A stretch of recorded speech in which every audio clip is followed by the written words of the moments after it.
Good morning, people, world, whoever, wherever. Welcome back to Half Fast 719.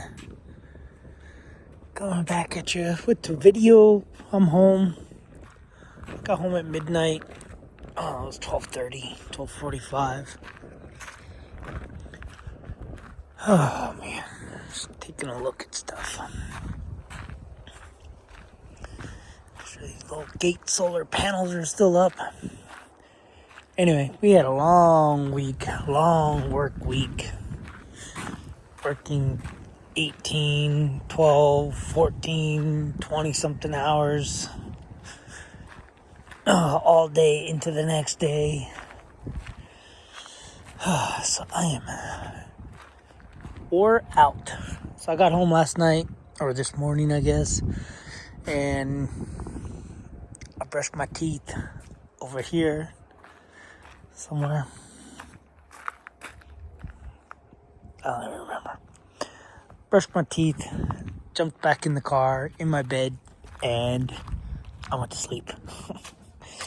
I didn't even want to go in the house, because I know what happens when I go in the house when I get home. I start opening packages and start looking at junk and figuring out what I gotta do. 39%. 106 watts. So I'm thinking about getting rid of the solar panels. And I guess I could show you, for you guys that don't know. I use solar panels to charge a power station. Power station charges, keeps the freezer and air conditioner, freezer and refrigerator going. And then it recharges the battery pack on the air conditioner. So with all that being said, and loud annoying dogs people have to have for no reason. I think this guy breeds dogs. He's one of those people. Breeds dogs and just lets them bark and bark and bark and bark and bark and bark and bark.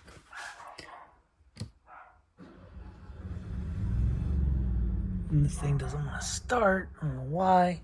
Because it's usually, when I start this, it usually just, the dogs go away. So it's probably out of gas. I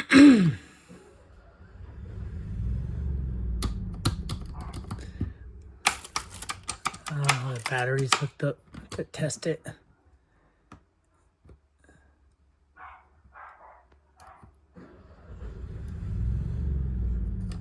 Yeah.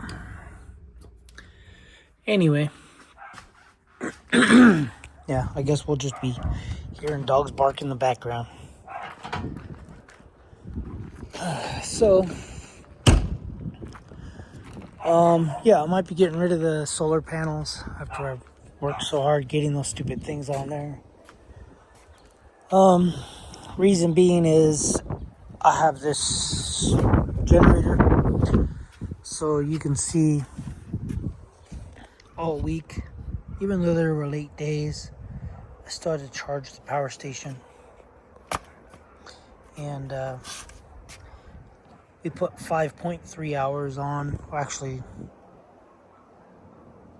maybe 4 hours on it. There's the other generator I was putting 11 hours on it a week, a work week. So I might take these off and just not use them, and then I can just, in the morning, I could start it. I usually start it for like 20-30 minutes and it charges the power station. And at the end of the day, I can just start it. And then I can get rid of all this wind deflection, possibly get better fuel mileage. So I think that's what I'm gonna do. I think this is gonna come off.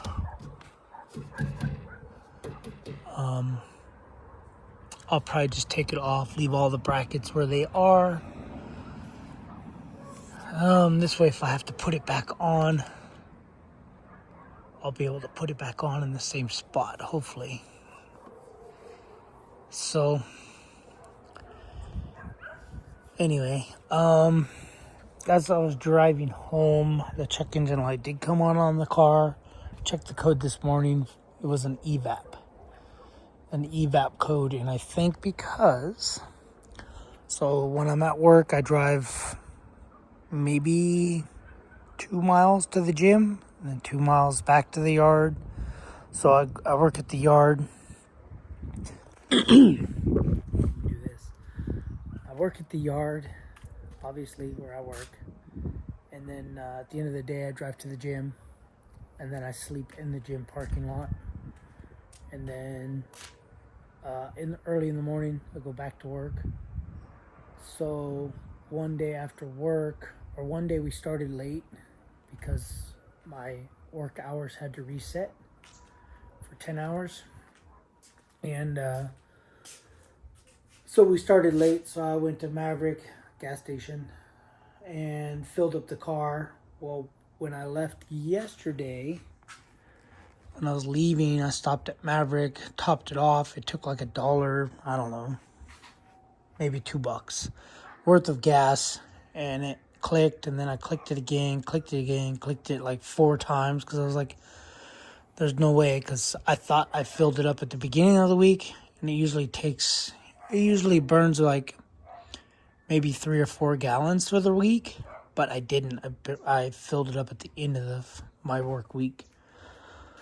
So I think what had happened is I clicked it so many times that maybe I filled the evap canister, the charcoal canister. And yeah, so when I was driving towards the sun. So I don't know when the check engine light came on, but it came on, and then I got home and it was just the evap code. So I could have not put the gas cap on all the way. Could have been anything. I also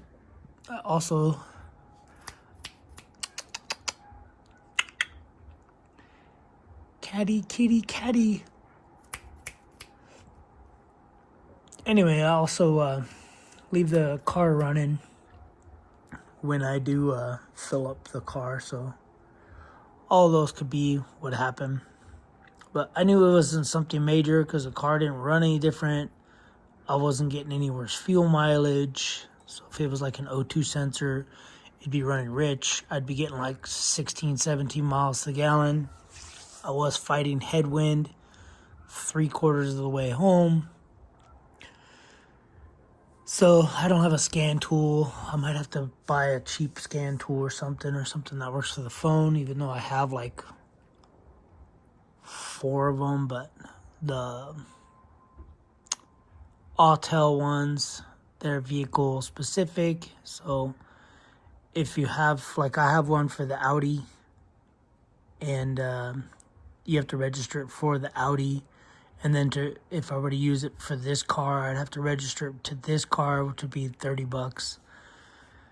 But I'd rather just leave one in the car. I might just buy another one for the Kia. So I'll have one. This way I just have one app. And the app can do the Kia. I got one for the Kia, one for the Sprinter van. Maybe that's it. Man, I don't even know. Maybe I have one for the Kia. I just don't know. No, I don't think I do. No, I don't know. Anyway, but yeah, so that code came on. I believe it's user error. It didn't go off the whole time. And I think because I drove the whole time, usually evap canisters will evaporate while the car is resting. But because I drove consistently all the way home, I usually don't drive all the way home, but I got to Mesquite, Nevada, is usually where I stop and I'll sleep. It was 8:45 or 8:30, I don't know, let's just call it 9 o'clock. I wasn't tired, I wasn't exhausted at all. So I was like, oh, I'll just push and I'll go stop at like State Line, like Prim, Nevada, or State Line or Jean, And I drove through there. I was like, man, I'm still not tired.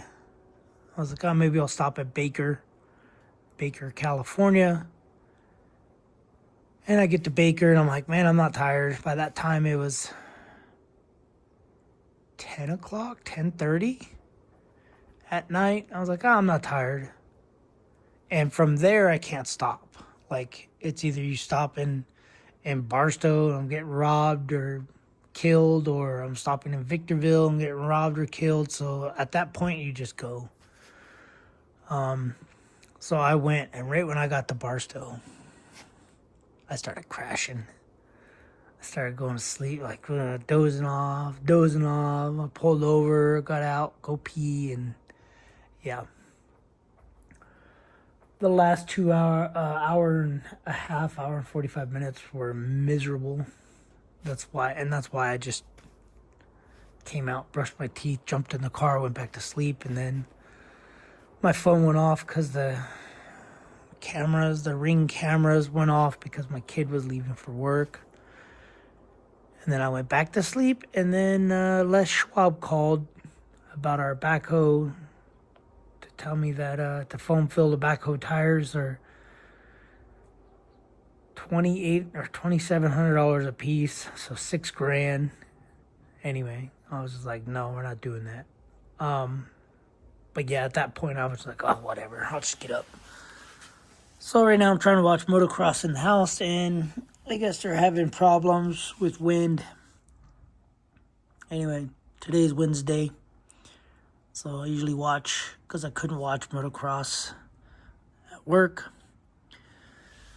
I ended up watching it. I'm trying to watch it now, but I need to get out. I need to get some sun. I had to get some sun. I need my UVs. I need my vitamin D. So that's what we have going on with the car. I was going to take it to Kia, but no, I'm not going to take it to Kia. So anyway, yeah, I already transferred all the gas, the Arizona gas I smuggled into California. And then we got my next video is all this stuff. I'll show you guys what I bought. On my days off for the skid steer and for some other junk. I gotta try to find all the old parts I had. I think they're in the barn. All the old parts I had for the skid steer, sensors, solenoids, and yeah, I gotta better organize it. Anyway, so stay tuned to the next video. Show you guys what I bought. Alright guys, thanks for watching. Subscribe, comment, do what you do, keep being you, and work hard. Alright guys, later.